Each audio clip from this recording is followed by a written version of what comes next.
Alright guys, let me give you a little bit of an update on the hurricane out here. The eye wall, fastly approaching, getting very close. You can see the winds have gotten quite a bit worse. The rain's getting pretty bad out there, blowing sideways. Update on the neighbor's gate. The other half is still up.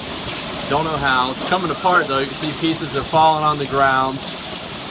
These Australian pines over here are getting dangerously close to breaking in half. See, all the trees are bent over. We walk out here. You can see the truck bed liner still there in the yard. Parts of the gutter of this guy's house have come off. God dang, egg carton blew away. I was hoping that thing would stay.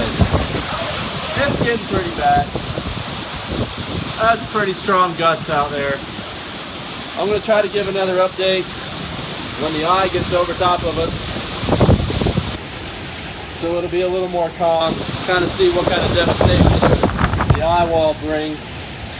So keep you guys posted. I'm out.